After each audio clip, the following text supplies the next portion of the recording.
Al, do you think you No. could flip a table continuously? I would be impressed if I could, honestly. Actually, I know that I can. Do you want to know how? How? Because I have a table flip shortcut on my phone, so No, I could no, just that doesn't repeat count. repeat the emoji over and over and over and over and over.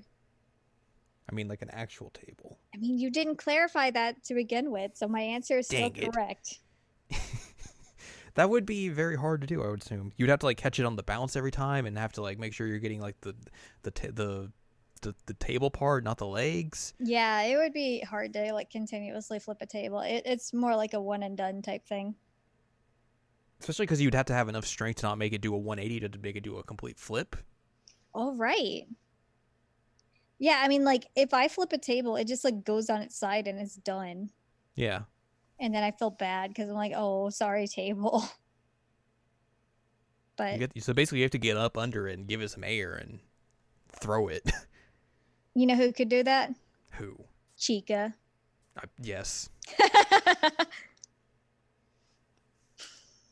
She would fight that table. She would. Did that table say something bad about school idols? It's going to get these hands. Didn't support my friends. All right, table, come on. We gotta go. We got some table flipping to do today here on the penultimate episode of Shirobako. Yep, things went It's bad. episode 23 of Jared and I Watch Shirobako. I'm Jared, that is Doc Allen Ladium. Hello. And we are talking about episode 23 entitled Table Flip Continued. Yep, things went Things very, have gone bad. very poorly. Yeah. Yes.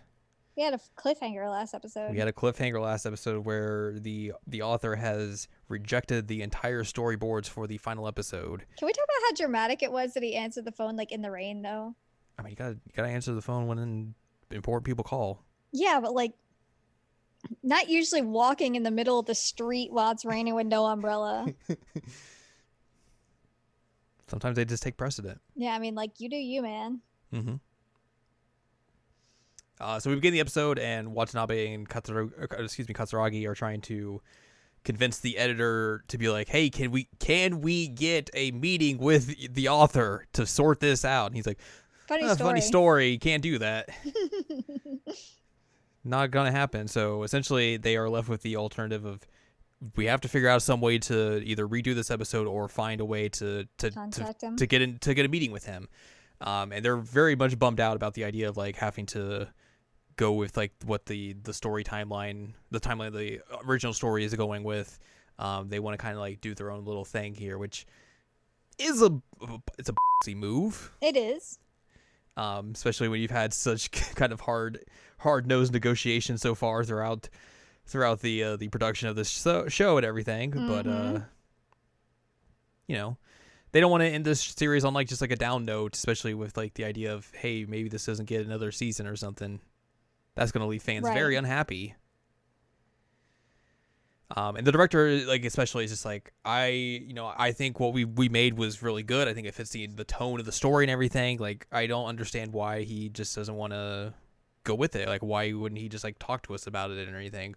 Which you could probably say the same thing about like all the other things he's contacted them. Like, why wouldn't he have just talked to us about these things? Yep. But hey, we'll find out. We will find out. He's very adamant that the like I said, the ending should be a good ending, or not good ending, but just like a more positive ending, a more uplifting ending than just like, here this character dies, game over. Yeah, that's it. That's the end. She quits flying after that. I'm just like, what? No. Hiroka is the one who basically pops up as like, yeah, so the reason he's kind of like closed guarded about stuff is that like he's had another one of his works adapted before, and it was like a racing manga about like this schoolgirl who races F1 cars essentially.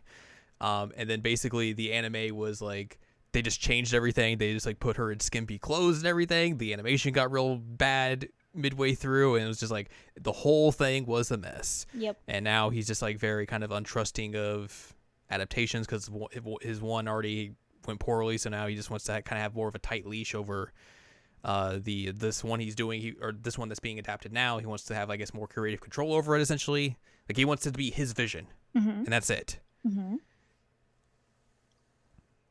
Well, can't always have that when you collaborate, but like, It's true. you know.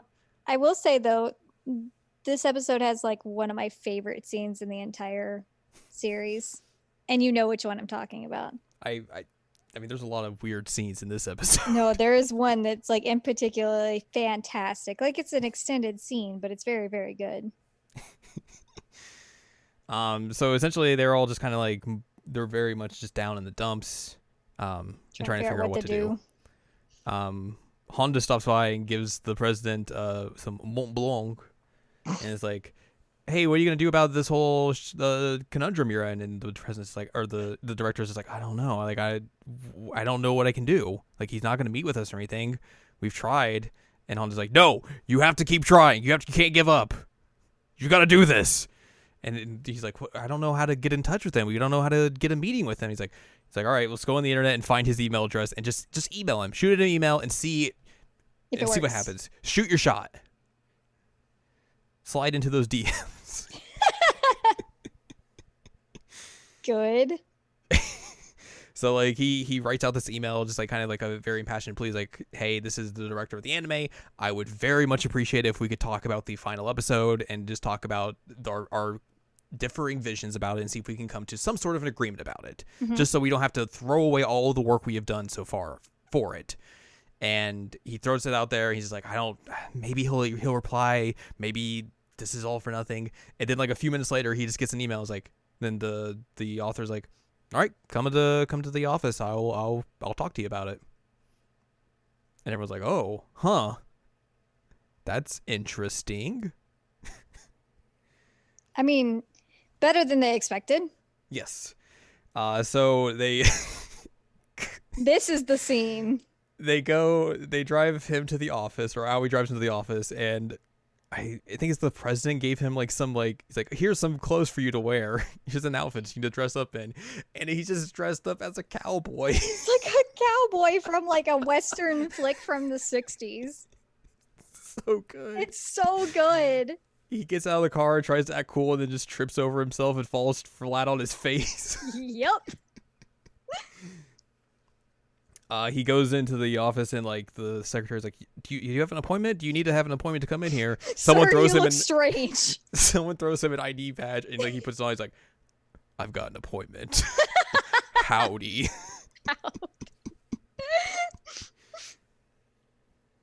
And then eventually he's like just going up the floors and running into like various people that work in this office and everything. Like there's a couple people you met early in the episode of like they're just like kind of just higher ups within it. And just it gets more and more ridiculous as the scene progresses. Like at one point, like one of the bodyguards just gets like knocked flat. Like he's just out cold. He uses his belly to like fling one all the way like across the hall. Right, yeah. I forgot about the belly fling. One of the dudes is like, "Oh, hello, director. It's fancy meeting you here. I'm not, gonna try and stop you or anything. I'm just working on my golf swing."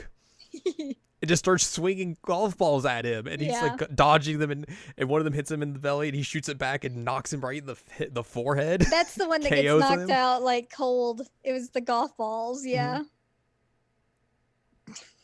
The editor shows up and is like, "Oh, you can't go in there. He's really busy. He can't do this." And he just like flings him out of the way. He's like, "Nope, gonna go meet with them." Yep. Finally, he gets up to like this top office, like this meeting room, and the author is just standing there, and they finally meet. And it's hilarious because like director is dressed as a cowboy, and like the writer is in like a traditional Japanese, like is it a kimono or what is it? Like a male kimono, essentially. I think there might be a word for that, but there probably is, but it's like head. why are you wearing?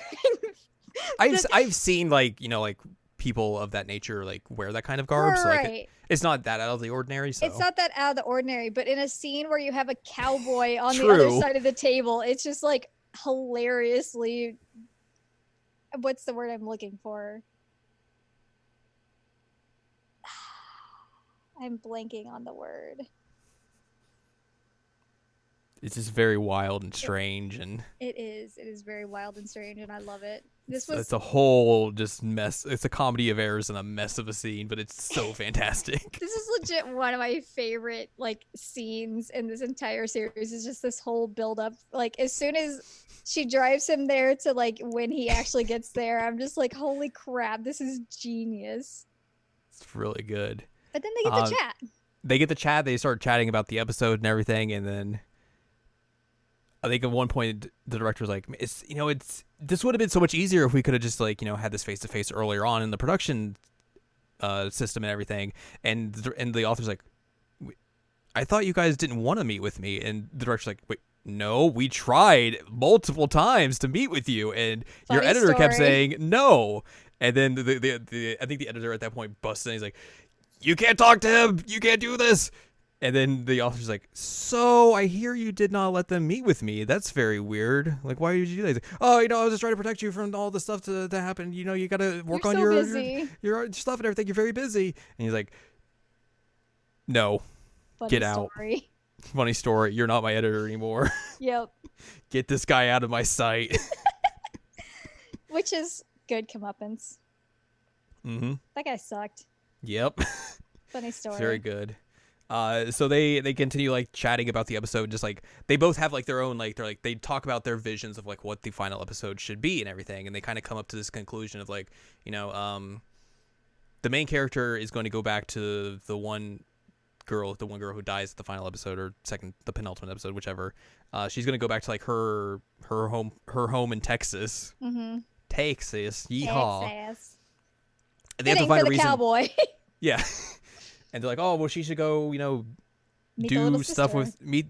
Or before that, they're like, "Oh, she should go meet some little cows and stuff." And they're like, "Well, what if we do something a little bit better? Like, what if there's a bigger reason for her to go there?" And then that's where they come up with the little sister, character, mm-hmm. which is essentially this anime only character, which I assume they probably would just bring into the manga at that point, considering it was a collaboration idea, right? And they're like, "This sounds like this is a very good idea. This would end the series on a positive note. It would give like a good reason for that character to go there and everything. Kind of give the character a reason to start flying again, maybe perhaps to like get her will back to fight. Technically, if they want, exactly. Season, and also like it does feel satisfactory to end if that's mm-hmm. it as well. So they have that. They finish their meeting. They're all squared away. They shake hands and everything. Everything is great. They go back to the studio and everything, and they get it to work. They're like, "All right, so we need to basically add in these scenes with this character. We need to make this character essentially." Which I think they get like some direction from like the author, like, "Hey, this is what I would want the character to look like and everything." Yeah. Let's work with that. So they get the character all set up. They get the scene written and everything squared away. They bring in the main voice actress again, because she has to, do some new lines and everything because she's in the scene. And they're like, "Oh, but we have to figure out someone to voice the little sister character." And the director immediately is like, "Oh, I know exactly who we should get for this." And this is the scene that always breaks me when I'm watching this show. Because it's like... I surprisingly didn't cry. I'm genuinely shocked. Like when I watched the show the first time, I cried like a baby. But essentially, like he has like that revelation, and then it cuts to them going to the dubbing studio and everything, and you see the main voice actress and everything. It's the director's there, Aoi's there, and I think like one of the producers is there as well. And Aoi is kept in the dark throughout the entire of this. Of like she doesn't know who the new voice actress is or anything. And the door opens, and you hear Shizuka's voice, and Aoi's like, "Oh, oh." And so, like, the thing is that she had originally like read for the character who ends up dying, and so like the director says essentially like, "Oh, the voices are similar, so if she could just do it like a little bit higher pitch, she'd be perfect for it." I've been thinking about her audition this whole time, so. Like she had done like basically a younger version of that character in her audition, so that's kind of like where they came from this, and they bring her in for it and give her the role for it. And they get to record. And like once you see like once they finished up everything, like there's a shot where like Shizuka looks into like the room where like the director and all the other people are in, the non-recording room essentially, and just like you just see Aoi just weeping. Yep. Like she's just broken down, just tears streaming down her face and just like trying to hide herself, and just like, oh god. It's very good, but also very sad. It is very good, and it was a moment of like they all did it. They all got to work on an anime together, and she's proud of her friend for finally getting like hired and that, and it's probably like a bit of stress relief letting go too. He's like, oh god, that stressful part's over. Good, yay. Well, and it's somebody that she trusts that's like helping finish it out too. But also just like, hey, this is my friend who I know has worked so hard to get to this position, and now to finally see her like be thrust into like this very prominent position. Yeah. And like I get to work with her too. It's just like, oh, it's so good. It's so good. Yay. And that's how we end the episode. Crying, yep. But we basically have cleared the final big hurdle. Now all that's left is to finish up production, put it on a cassette tape, and deliver it. Da-ba-bum. Which is what we are going to do for the final episode of Shirobako, episode 24, entitled The Delivery That Was Too Far Off. Ba-ba-bum. Ba-ba-bum. That's what we'll talk about next time.